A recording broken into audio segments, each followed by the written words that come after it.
Please note that this meeting will be audio recorded. Should we be required to evacuate the building, would you please leave the room by the door to the fire escape staircase. Please hold both handrails in case these stairs are wet or slippery.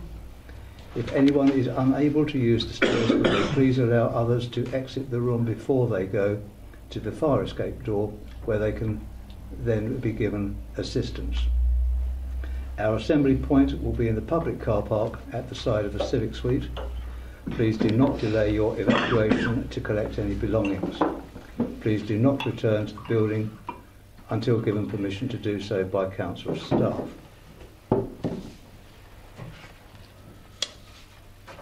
Okay. And the first item on the agenda is apologies. I have those for Councillor Yarno. Do I have any other apologies? No. Thank you. Any non-members attending? I don't see any. Minutes of the meeting held on the 23rd of June 2015. Are they agreed? Agreed. Thank you. Can I ask a question? Yes. On minutes, please, Chairman. Under 131, Parish Town Council training, it was the second paragraph at the bottom. It was suggested that Parish Town Council be asked why they're not more engaged with district training. And this was going to be raised. Was there any feedback about that? I've not heard any of you. No. Okay, thank you. Is that something we need to follow up? And Yes. sounds as if Yes, if we haven't had the feedback, But, we yeah. need to get it. don't have we sent something out to the parishes? Chairman, we can check that, and if not, make sure something is. It says on the minutes it was going to be raised at the forthcoming parish summit and with the Rochford Hundred Association of Local Councils. Chair, if you'd like to get in touch with the chair of the Rochford 100, we're meeting next week. We are indeed, Be yeah. put onto an agenda item.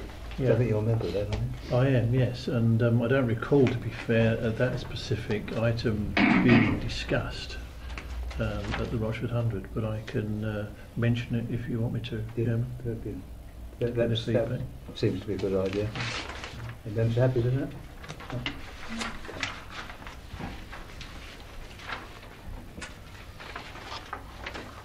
So we come on to the main item 5. Chairman, if I may, declaration of interest, if I may.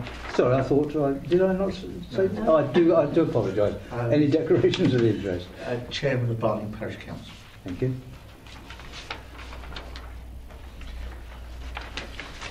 Chairman, and as a member of Rayleigh Town Council, I may have to declare an interest as well. Thank you.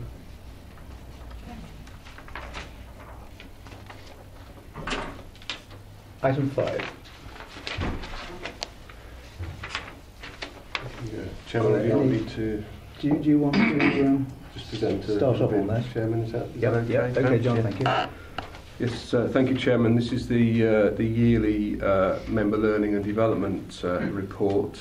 The first part summarises training sessions and related events, including away days and presentations from external partners held during the 2015-16 municipal year. And it also picks out where some lessons have been learnt and adjustments made to the training programme. The report then goes on to identify some self-assessment feedback received and suggestions for future courses. It brings out proposals for the introduction or the induction of newly elected members and the proposed training slots from May to September this forthcoming year. As usual, wherever possible, the programme will be delivered by District Council officers and involve both afternoon and evening sessions. There's a suggestion within the report that the committee establishes a principle whereby senior officers of the council can join members at their training sessions where such sessions are relevant to the officer's development, to the officer's own development. And there's also a suggestion in the report that it could be practicable to establish a minimum number of attendees that should sign up in order for a bespoke planning training course or session to be held for parish or town councils. The actual recommendations are on page 5.1 of the report, Chairman, for members to go through. Thank you.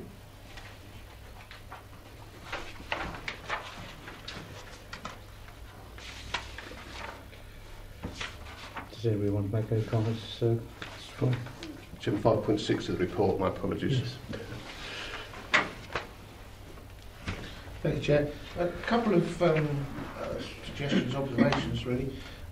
We have a list here of the district members that have attended training, and if you like a scorecard, I suppose you could describe that. Would it be possible to do something for the parishes in a similar way, so we know what courses they are attending, and not necessarily the parish members, but the parishes themselves, as a possibility? And the other question I wanted to ask was around the mandatory training for the planning, because the planning committee has changed from all members down to 13, with the possibility of having substitutes. If I was to ask somebody to substitute for me, how will I know that they qualify? Because obviously the substitutes, the other members need to have done the training to be able to substitute for me as a member of the planning committee. Do they have to give them notice of their intention to act as substitutes? They generally do. We've always had them phone us up and then we've checked our figures. I actually have a list and then I'll give it to Sonia who does the planning, and she'll know who's done it and who hasn't. Yes, Chairman, there will be a need for a list of members that have attended the training that could act as substitutes, and only they could act as substitutes. Yeah. Maybe that's that. So, if I can come back on the chair.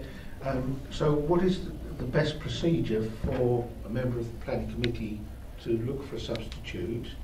Do they go to the member first, or should they go through the committee section to find out who they can ask? What's the best way of working that? Or indeed, should the committee section be asked to arrange for the substitute? Yes, or how should that work? I think it would be for the member to approach a substitute if they know who's had training. Then they'll know who to approach, or they could communicate with the committee section if they weren't sure about that, to find out before making that approach, Chairman. So the committee section would hold a list? Yes, we'd hold a list of who'd had the training, Chairman.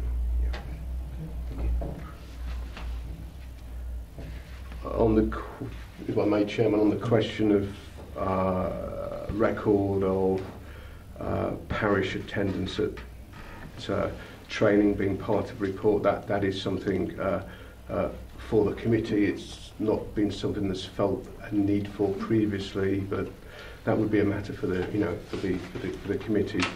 It would involve just a little bit of sort of work to establish it, but I guess it's whether the committee feels there's a value in that. Would be all I'd say on that, Chairman. Yes. I'd just remind members from the parish council point of view, the Essex Association of Local Council also provides training, some of which does sort of shadow what you yourselves do. So, it doesn't necessarily mean that parish councils aren't getting training. They're just going elsewhere for it, going to Dunmer to get it there. Thank you. Any other comments? If I come back on that, Chair, really my idea was that we have some sort of indication of what sort of training the parishes are doing, whether it's outside or with us, and then we can look and see, are we offering the right things, for example. That's really what my thoughts were. which applies also, of course, to district council. Oh yes, very much, yes. Yeah. Can I just come back Yes. on that? I might, I think, well, I know quite honestly that some of the courses offered sort of safeguarding and also, what else did I see? Homelessness aren't really relevant, aren't considered perhaps by the members of the smaller parish councils, particularly relevant to their responsibilities or the actual makeup of of their parish, which is perhaps why they are not responding. Did get a very good feedback from the last planning session that you had. That was very much appreciated, I think. Well, the last mandatory. Pardon? The last mandatory planning session. I didn't go. I just know it was a planning one. Chair, I think there was a special one just for parish council. Oh, right. In March. I think we thought the same there. Yes. Yeah. I didn't recall seeing any parish members at the No, well, I just session, so we're obviously talking about a different session. back at full council that they'd been to a planning, a couple of them had been, Yeah. and they'd found it very useful. That's Quite good, what yes. heading it came under, I don't know. Yeah, yeah. Obviously not the planning session I was thinking No. of for that. Obviously not, no. Okay. Yes. Well, as we've gone on to mandatory planning, I'd like to speak about the mandatory planning sessions. Firstly, I think we were aware that the last mandatory planning session, although that there's now, the committee's been severely reduced to 13, that the majority of members do attend because of the substitution, and I think that is probably something that we're going to see in the future. I hope it is, because planning is an important part of the role of a district councillor. But the mandatory planning sessions, since they've been increased to 4 a year, have been somewhat lacking, perhaps, in the appropriateness for the roles of district council. The idea of a training session is to educate us, and the education should be appropriate and it should assist us. And 2 of the mandatory planning sessions, and I'm sure that other members there would agree, including the last one, unfortunately, were pure speculation. There was nothing. I can remember sitting and there was a very interesting discussion about Mr. Pickle's possible intentions, but anyone could read the press. In fact, I knew more about it than what was mentioned in that meeting. And it was a waste of everyone's 2 hours. We had a similar situation with the last training session, and I think that it was quite vocal that cross-party, and dare I say cross-party, members were dissatisfied, which shall we say, severely with the content of the training. Now, I don't want to criticise the officers, because I think we have a problem, and the problem is one that we've actually created. What we have is we have a planning department that is under severely understaffed and under severe strain. We are asking them now to do 4 mandatory planning sessions twice a day. So that's 8 effectively. We're taking a huge number of staff away from their role, and those sessions, I think, because of the number of sessions, they no longer give us the value of the training that we need. So I think we should look again at the number of sessions, mandatory planning training, for 2 reasons. There is no point in us saying we need 4 sessions if those sessions aren't going to have the quality of educating appropriately and assisting the members in their roles. And to my mind, the planning training in the past has always been very good, and I'm sorry to say that those 2 sessions and the more recent sessions haven't perhaps been as good, and I think we're asking too much of our officers, and I think there's a dual problem there. And from our point of view, if we're offering training, it should be appropriate. And joking aside, I think we all know the couple of sessions that weren't. So was that a temporary situation? The increase to 4, as I understand it, was a trial. That trial has now presumably concluded. should we not be looking to see whether or not we continue with the 4 mandatory, we assume 2, or we go for a compromise of 3? But I certainly don't think that we need to carry on with the training that we're getting at the moment. Yeah, I don't think it's helpful. But I think in the past we had 4 planning training sessions, but only 2 of them were mandatory. No, we had I 2. may be wrong on that. I'm sure we only had 2. Yeah, only 2 mandatory. But I just had a feeling. Well, I didn't think, my recollection is not the same. Perhaps Mr Bostock can clarify that point. But either way, whether they're mandatory or not, it's putting a strain on the officers, and they're not really. It's putting a strain on the councillors as well. Certainly, we've found it exceedingly difficult to have to cancel arrangements at short notice, because the training dates were times were altered. We always attend in the afternoons, and the last 2 occasions at very short notice that was stopped. So it's causing problems. Rather than look at, I think we have to accept the problems are there and look how we are going to resolve those problems, rather than try and gloss over them and pretend they're not there. They are there, but we need to be positive and resolve them. So I'm hoping that someone's got some suggestions on how we can. Any comments on that, John?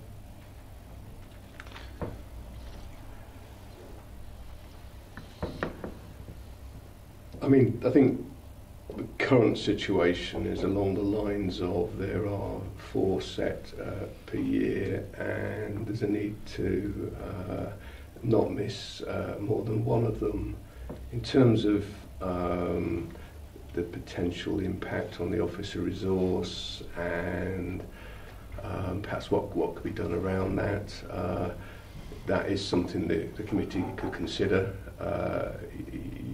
Your terms of reference are determining the annual member training programme. I mean, if it's something that members feel should be looked at fairly promptly, then potentially officers could work in consultation with the chairman of this committee in perhaps exploring a solution for the near future, and then review it again when the committee meets formally, for instance. That's only the sort of comments, members have all been on planning, the district members here, and they've got a feel for, that's what I'd say around those things, really. Yes. Mike? I'm sorry. Yes. I just wanted to clarify. Christine mentioned that there's 4 meetings.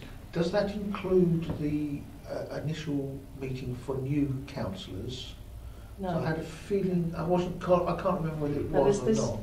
And the second part of that question is that new induction meeting mandatory for all councillors? No. So I don't think it is it? It's only for mandatory for new councillors. Yeah, there's 4 mandatory meetings a year for people that want to maintain their activity on the planning. It comes back to the question you were asking about subbing. You can't miss more than 2 consecutive meetings, so you can miss alternate ones, so you only have to attend 2.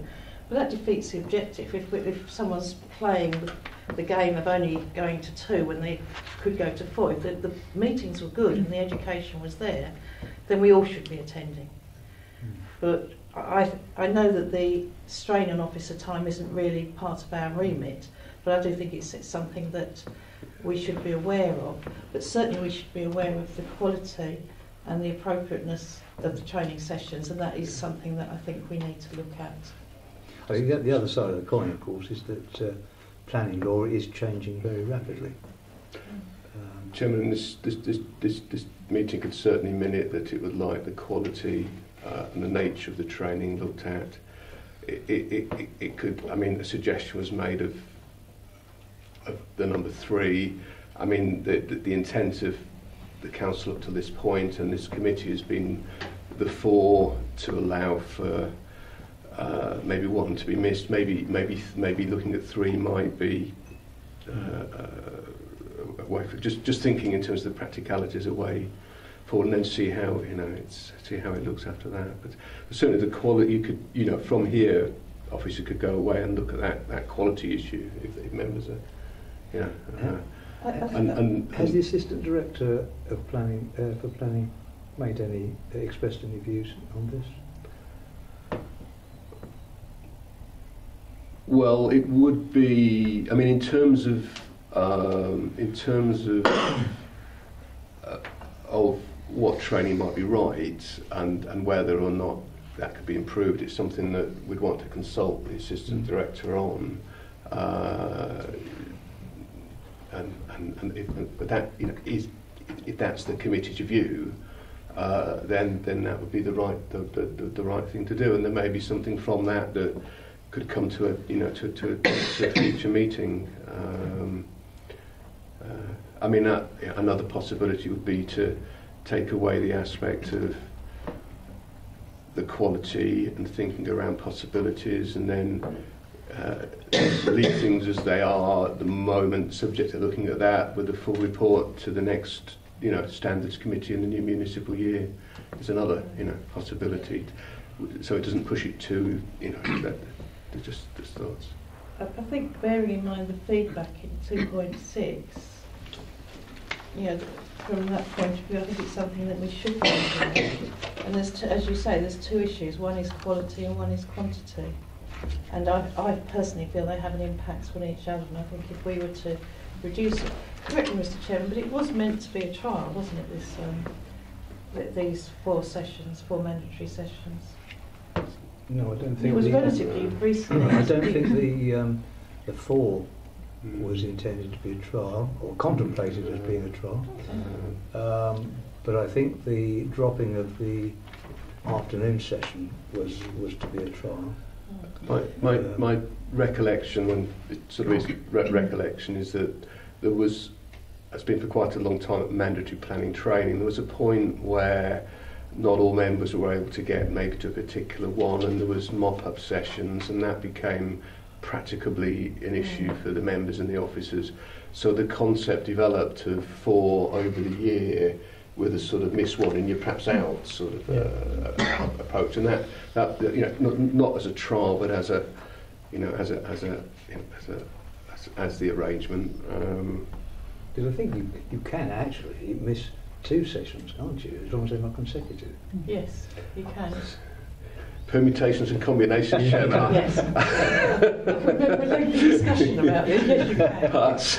It's not too consecutive is the rule. Okay. Yeah, that is, which, as I say, almost makes a mockery of it. So if we were to consider having 3 and have that same rule in place, not 2 consecutive, it would have the same impact. But hopefully, because the officers would have a slightly longer period of time between planning training sessions, they could perhaps find more.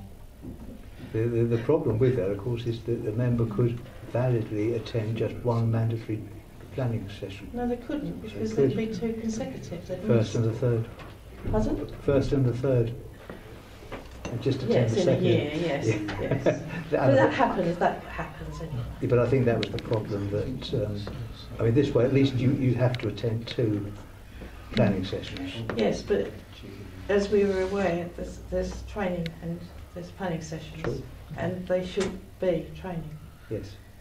And that, I think, is the fundamental point that it comes down to. Yeah. Robin. Thank you, Mr. Chairman. Thank you. Without a doubt, any training we have got to be of a sufficient quality and content for us to do the job that we're supposed to do on the development committee, both as members and substitutes. So I think that should be looked at as a separate thing. The number of the training sessions, I think, I wouldn't like to go down to 3, simply because of the 2 consecutive the attendees that you've got to have, attendance you've got to have, which will make it more difficult, I think, for some members to attend 2 consecutive training sessions if there's only the 3. So I would like to see that reduced, because obviously 2 out of the 4 I think is important. Yeah. Chairman, I'm inclined to agree with the last comment there that the 4 is better, because particularly for members away on holiday, Correct. the session comes up, and you can't sometimes plan your holidays around these situations. I'm thinking aloud here. I'm just wondering, is this something that perhaps the review committee should be considering, or is it for us to perhaps get the assistant director to come in and talk to us with regards to the training, as was suggested? I'm just wondering what the best way to deal with this is. Chairman, it's within this committee's terms of reference to determine the annual member training programme. I might just add that, just thinking in terms of the report, this last year has seen 1 or 2 approaches where, for instance, there's maybe been a bit of training before a development committee, and or there hasn't been an afternoon and an evening session. Now, the suggestion in this paper is that that gets removed, and that the current policy remains, which is that there's 4 sessions, afternoon and evening. However, this committee could adjust that. That's for members. It wouldn't be a review committee matter unless the review committee wanted to but it is this committee's terms of reference, Chairman. So, Yeah, I must admit I had a little bit of a concern about the little training sessions before the planning committee meeting. Whilst in themselves I found them very valuable, I was a bit concerned that the members of the public might see that in a slightly different light. That are we discussing about the planning applications that are coming forward? I had a bit of a concern about that, although that didn't happen and wouldn't happen, I'm sure, but I think perhaps that could be misinterpreted. They've been removed, Chairman. Yes. Sorry? They don't happen anymore, Chairman. No. So can I perhaps make a proposal that we talk to because there will be a new assistant director for planning at the next standards committee meeting to come back with some thoughts and ideas on how we can improve and look at the training, because I think we need to involve the assistant director in that process. Although I think I'm right in saying that the actual content of the training session is not within our remit. Is that right?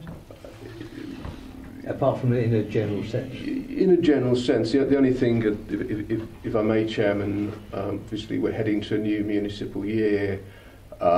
It's important that the development committee that will be in place from annual council can operate, and in that context you may not have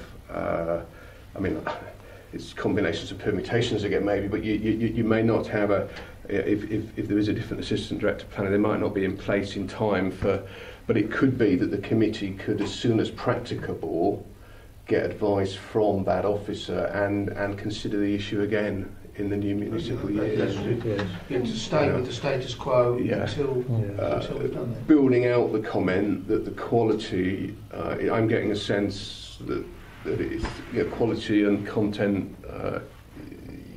You're mindful of the appropriateness of it. You're mindful of. Would that make with general approval? It would seem. So we're keeping with the 4, Mr. Chairman, the 4 trains. Yes, but we're reviewing it in the next during the next municipal year. Yes. Yeah.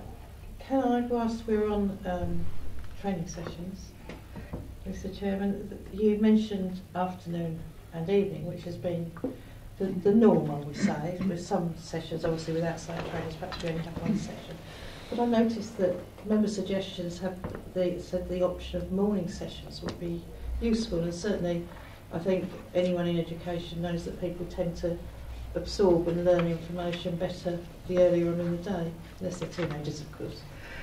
But I wonder if it's possible for us to actually, not now because we're going to have a new year, but post May the 5th, ask the new councillors if they would prefer morning, afternoon or evening, so that if we are offering 2 sessions, we can offer them to suit the majority, rather than just say we're doing afternoon and evening, or we're doing morning and evening, or we're doing daytime, because at the moment most of our members are available in the daytime, and it may be that they would prefer daytime meetings.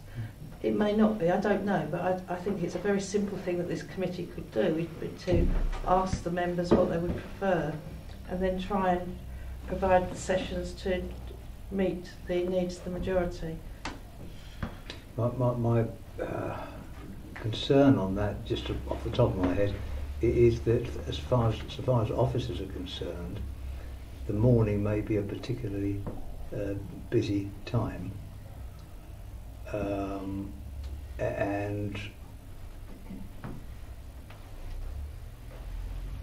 I think I'm right in saying that the afternoon and evening sessions have been the case for as long as I can remember, and it seems to have worked fairly well and been generally well accepted.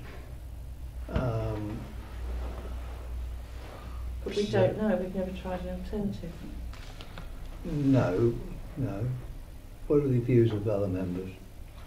Chairman, Right. speaking from a personal point of view, as I work full time, mornings would be far more difficult for me than afternoons, Yeah. and I tend to look for the evening training rather than the daytime, purely because of work commitments. And we honestly don't know what the intake of the new councillors will be and what their mix will be. So I think it's perhaps again it's something we need to consider later on in the year. I must say my comments were largely brought about by my recollection of my working days before I retired, when the morning was always a very busy time, and the phone would ring and there's a correspondence to be dealt with immediately, and generally speaking, if one had to get away in the afternoon was much easier to do. I did say, as part of the proposal, I would suggest that it was for the new committee to look at, and I think it's something we should look at. Yeah. And I can accept your comments. However, when I was at work, the mornings would have been better for me. Oh, So we all have different working patterns. Of course, yeah. And I think we have to, which was my idea, that post May the 5th, that just a sort of simple inquiry goes out to every member who will all be new members at that time, of one sort or another, even if it's in just a refreshed, and just ask them what they would prefer. At least then we would have that information before us at the next meeting. It doesn't mean that we would have to go with it, but we would have to be acting on information rather than on supposition. The only other thing I was going to say, certainly from my business point of view with MOT training from the ministry things now, it is now all done online.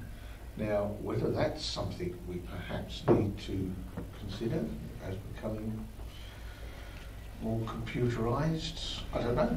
Just If you give us an internet connection, we'll do it. Yeah. That's the only way for MOT testers now, for example, to be able to get trained in, and they have to sit an exam at the end of that period over a given amount of time, and it can be monitored. So maybe that's something the new committee might want to consider as well. I don't know, another option. It should be another option, yes. Yeah, I think we can. I mean, I'm sure we can look at all possible options. But I think, in view of the imminent election, we don't know what the makeup of the committee is going to be after May the 5th.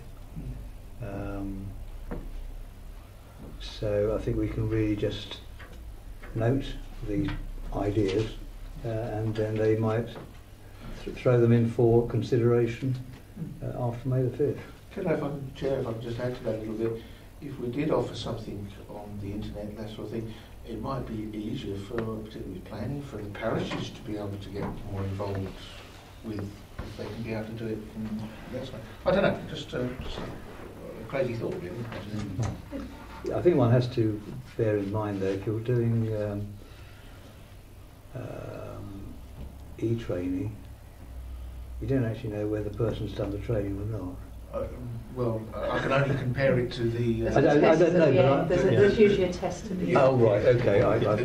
Comparing it to the ministry, they seem to be quite happy with it for MOT training. So. Yeah.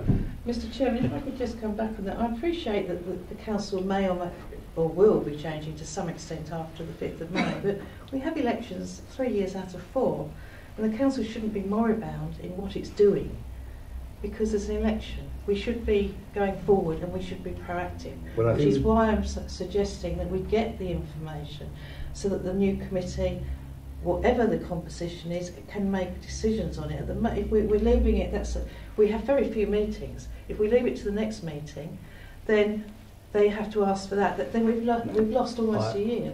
You misunderstand. I'm all in favour of getting the information. Oh, my apologies. But I'm merely referring to... no apology. I was merely referring to making any decisions. I think we could, by all means, I don't see any reason why we shouldn't gather together some information and then... Thank you. No, I was just a little bit concerned. Things were pushed into touch. No. It's the long grass. Thank you, Mr. Chairman. Mr. Chairman, can I make a comment in regards to the e-learning? This is mentioned before about the e-learning, and I'm used to e-learning, for instance, in my professional life, and it is recorded, and everybody knows exactly what training everybody has done. And generally there is a test afterwards to test understanding, which I think is important, particularly regards to planning. Yes. So everybody knows that people do understand what is required of them from a planning point of view. Yes, they are very good. Yeah. There are some really good programs out there. But, I mean, the difficulty with that be it wouldn't be suitable for all members. Yeah, it's something that people can do in their own time as well, you know, when it's convenient for them. Yeah. Yes, if they wish to, I think it's just another avenue that we could include, and for those from the parish point of view, that they may be able to, dovetail into that in an easier way, perhaps. So would this involve, for example, an officer recording the training, and then No, e-learning, usually you get little slides or scenarios, and you're invited to click, if you like, on should they do A, B or C. Oh, I see. So it's done in a stylised form. I mean, there's lots of different ways of doing it. You can have videos that you can watch and ask questions on, but the most common way, I think you'll agree, is a stylised sort of questionnaire thing. And perhaps if you click on that bubble, you might get a no, you've hit the wrong one, or and you score as you go along, and at the end, if you've passed or failed. And sometimes there's feedback, sometimes the questions are scored as you go along, sometimes there's an understanding analysis at the end. There's lots of different ways of approaching it, but they are very good. Generally the questions are multi-choice, aren't they? Yes. If that proved to be a popular notion, it may be something, for example, where we could have 2 mandatory planning training sessions in the traditional way and 2 e-learning. I don't think we could do that because, as I've said, not all members would be able to access. I mean, I couldn't access from my home. I can't access e-learning. I have enough trouble getting emails. I mean, I had an email from Essex County Council on Monday. Well, apparently I had an email, but sometimes my emails don't reach me. Certainly attachments don't. And it's nothing to do with the equipment we've got. It is the internet structure. And until that is resolved, and lots of other people will have the same problem, that is not going to be a possibility, because then you're asking councillors to come to another venue, which defeats the objective. It's not helpful. I don't think it should be I think it should be considered as an addition, so that you can go to perhaps a mandatory training or do e-learning. We need to consider it fully. I mean, it's a brilliant tool, but unfortunately not everyone will be able to access it. And there's also some people who might have problems with their eyesight, they might not be able to use it. So we couldn't make that part of a mandatory training session, but we certainly could offer it as perhaps an alternative. Yes. There are alternative computers, like at libraries, and surely you could make the facility available here for somebody to pop into. But speaking personally, having done a lot of this e-learning, I think it's more productive because you can turn up to a session, you can sit there and be talked to, for a couple of hours, doze off, come back again, and go home. And how much have you actually taken in? Whereas with the e-learning, you say that you have to, the question is either right or wrong. You know, you read it or whatever, and then you have to demonstrate your understanding of it. Then at the end, as Christine says, you'll get a score and quite often get a certificate as well Yes, to you go do. with it. So you have to actually pay attention. So I think it's much more useful. Okay. I think it's an option that we need to explore. Yeah. Yeah. Bring things into. Can we do that? Yeah, Chairman, perhaps the officers could have a look at perhaps what, because we know places like the local government association do have e-learning facilities. We know it sometimes is done for officers, taking on board that it's about equality, and maybe for mandatory it might not be, but officers could explore introducing an e-learning situation as part of a member training programme and come back on that. Okay. That'd be useful. I think- Bearing in mind Yeah. the comments that have been made around the level playing field thing and the ease of access, and not all members have got the same facilities, or there might be health or other reasons. So And then if you're allowing for those sort of asking things. members to travel, that's costing the council money. Mm. It's unproductive again. I think it's a brilliant option, and I think it's something that we should, as you say, explore, but I would be very, very concerned to see it as a mandatory issue. Yeah. Thank you. We can build that into looking like the other things, into the next municipal year, ready for the next report. So it wasn't such a wild idea as I thought it was. I was being a bit wild. Nothing wrong with wild ideas, you know. We'll put wild in the minutes, don't we? Yes, okay. Any other points anybody wants to raise, mate? Can I So- just ask one question, Yeah. Mr. Chairman? It's just not a point, it's a question. On item 212, where we had the training for members, and I understand that there was a condition put on that on at least one of these courses, that when the member came back, that he gave a presentation of what he'd learnt to the council. Was that condition fulfilled? Yes. Thank you. Can I ask a question around the attendance at meetings? I don't know the answer to this, which is why I'm asking. Is there any way that if members are recommended to attend certain training as part of a standards issue, could be standards training, it could be any other training, but if members are recommended to do that as part of a standards issue, is there any way for us as a standards committee to know, anonymised of course, that that has actually taken place? Not sure as I really understand the question. Yeah, do you mean if the monitoring officer has Yes. insisted?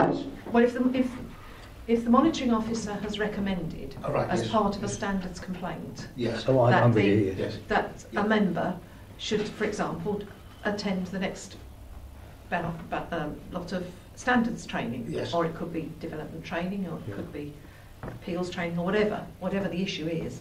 Is there any way of this committee knowing that those members have attended the recommended training, which would have to be anonymised, of course, but just as a statistic, just as a sort of You mean Close the gap. member X yes, was asked to attend training A, B, and Yeah. C, and this has is done done. so. Yes.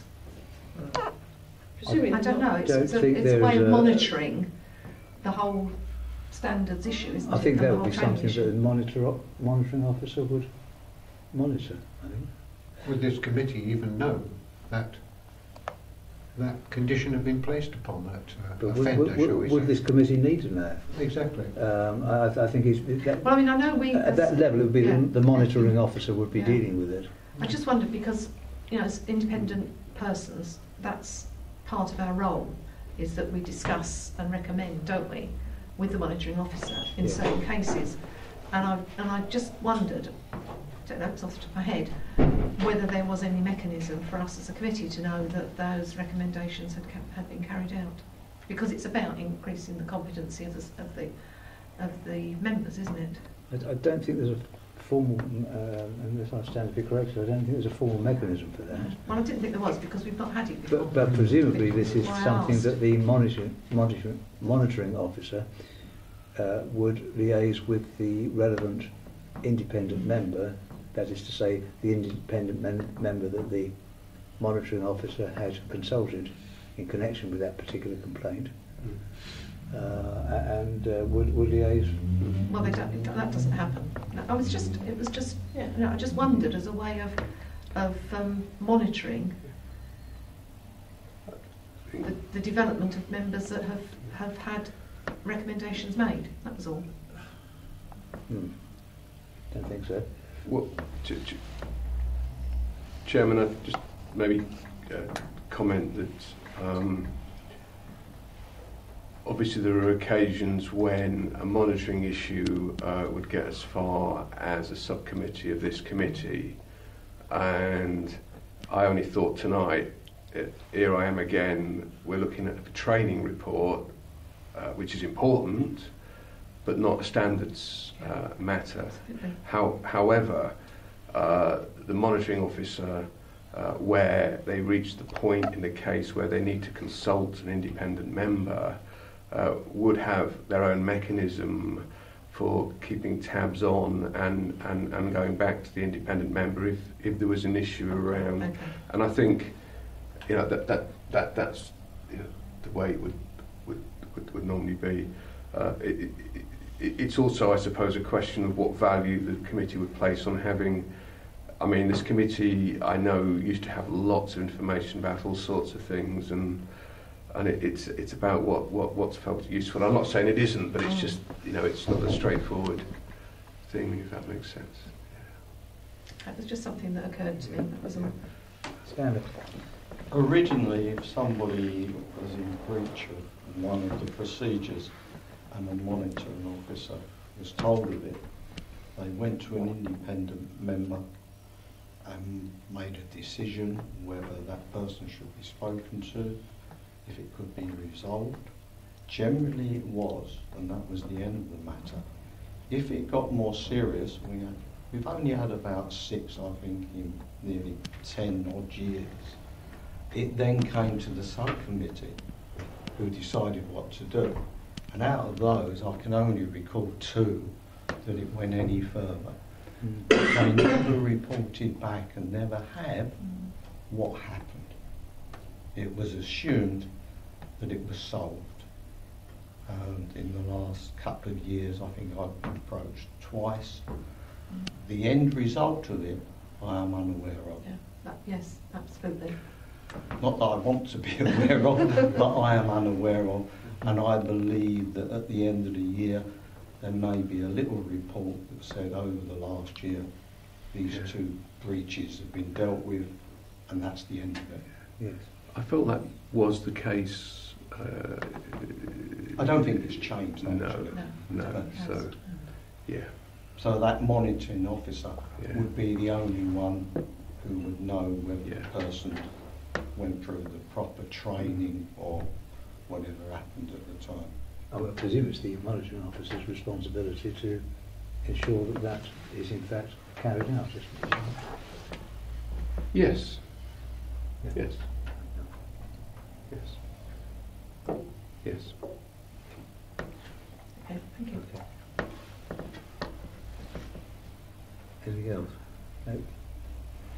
In that case, I will move to the recommendations. If I may take them individually. The first recommendation is that the committee resolves to receive the summary of members' attendance at training sessions during the municipal year 2015-16 as set out in paragraph 2.1. Is that agreed? Agreed. Secondly, to endorse the proposals for the Member Learning and Development Programme for 2016-17 as set out in paragraphs 4.1 to 4.10. Is that agreed?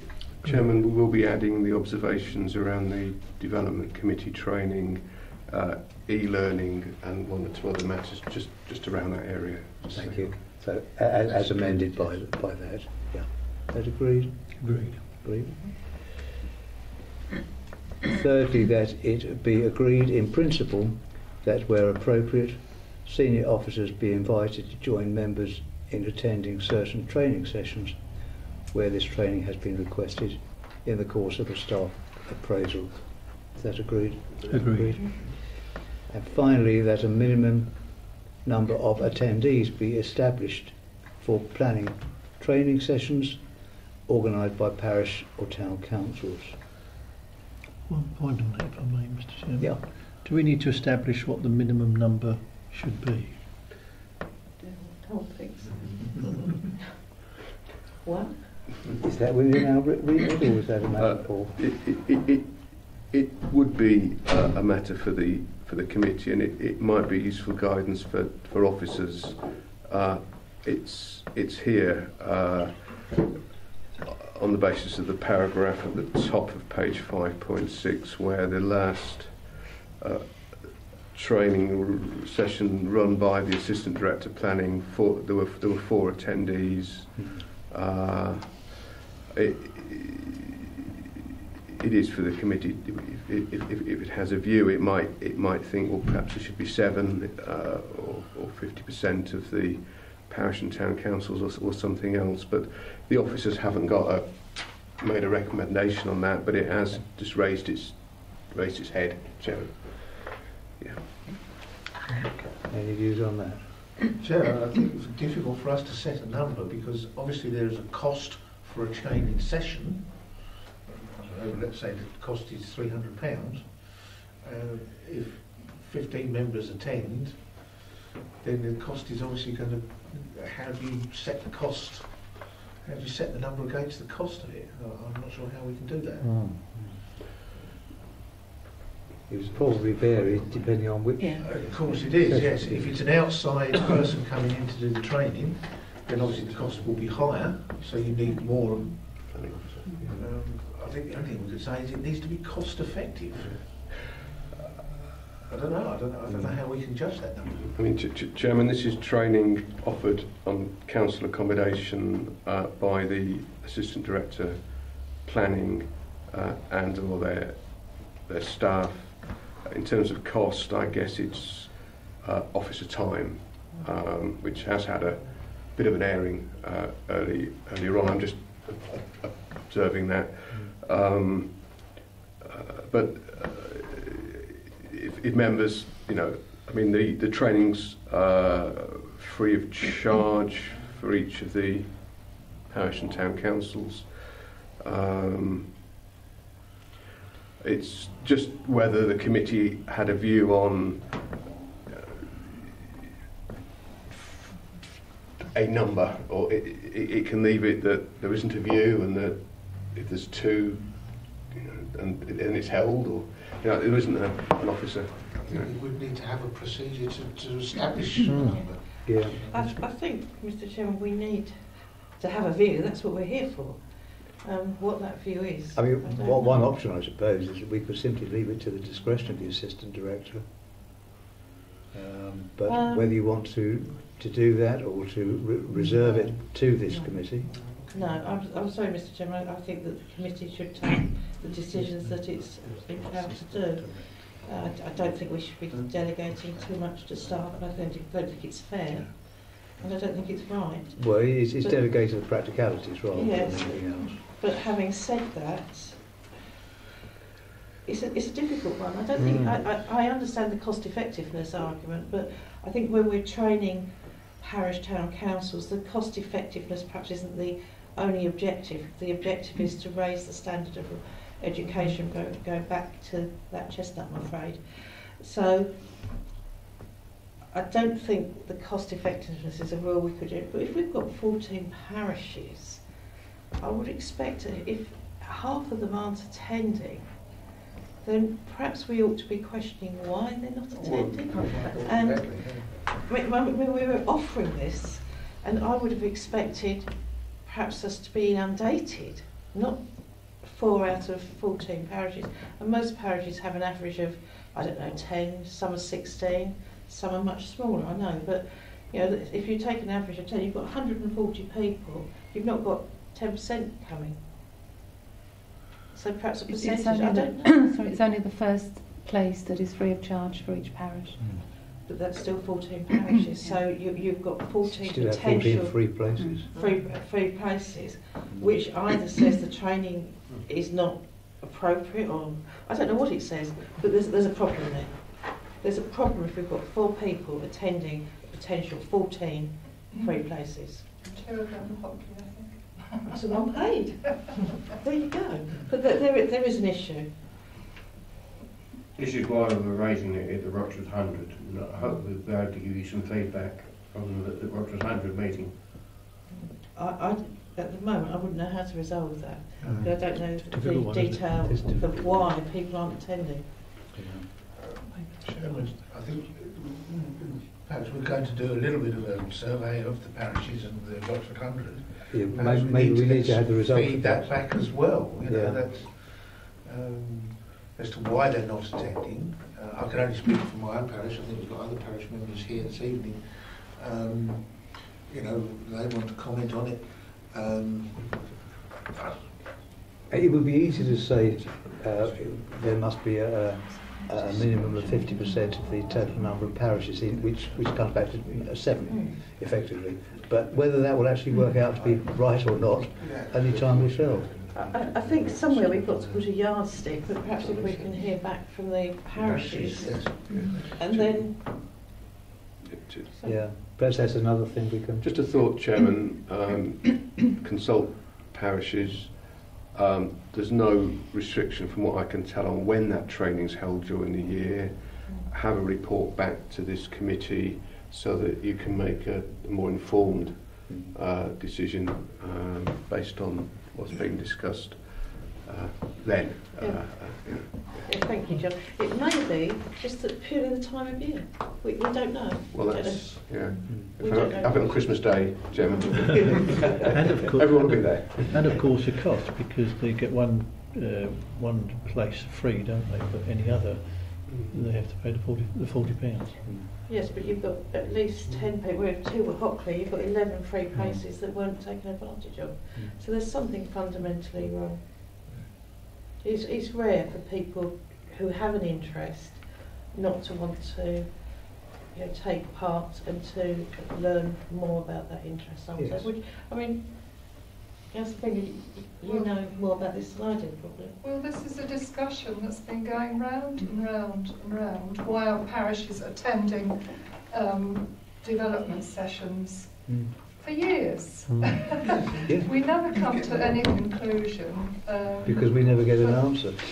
Well, people don't want to come, Yeah. perhaps. And you have, I don't know how other parishes function, but I know how my own planning committee functions. Most of them have been on it a long time. It's their interest. Perhaps they don't feel they need updating, or they get updated enough by the clerk to carry on year after year after year. I don't know. You know, I just know that you can take a horse to water, but you can't make it drink. And I think I've said that several times in the last few years. I'd rather think that's probably the bottom line, really. It is. But it would be interesting to see if the Rochford 100 can sort of bring it home a bit more, the importance. Yeah. As long as the sessions are relevant to the life of that particular parish. Yeah. I suppose, If we can do that, perhaps. And then it was just another thought, and I'm sorry for this. Just a thought, thing about parish clerks. An option at some point could be something for parish clerks that then they trickle through to their, you know, their own councils. That was just a thought, and we haven't got that on the paper. So, you know. yes. Do we actually invite the parish clerks, or is it just No, it parish can, members? it can be clerks. It can be clerks. Yeah, the free place, either or. All right. Just a thought. Okay. Well, perhaps that can be built into as well. And So, can we leave that particular item in well, abeyance? I think that We can still proceed with that, I think, because the proposal is that the committee resolves that a minimum number of attendees be established for planning training sessions organised for parish town councils. It doesn't say that it be determined, that it be established. So we are making efforts to get the information to enable us to establish an actual figure. Agreed in principle, subject to. Yes, we are establishing that there should be a number, we just don't know what it is. Yes. Indeed. So I think, and it might be a matter of semantics, but I think we can leave it as it is, unless you particularly want to insert the words "in principle." Yeah. But I think as it stands, as it stands, Chairman, you could have a report back in the new municipal year to this committee with the outcome of some exploratory questions for the decision to be made. Then that will be fine, Chairman, if that helps. So that we can carry on with that proposal. It doesn't restrict. You're looking into it. You're looking into that. You're looking. The next training session for the parishes doesn't need to be until after this committee's reached more of a decision on it. Okay. If that makes sense. If that's what the. So are you saying that item 4 can stand as it is? Yes. Yeah, but still allowing for further investigation to determine the actual minimum number. Yes. Yes. Good. So, yeah. Right. Yeah. So the recommendation, I won't repeat it once more. Is that agreed? Agreed. Agreed. Yes, yeah. Thank you. There being no other business, may I take this opportunity just to thank everyone for their attendance this municipal year, and God willing, we might even be back next year.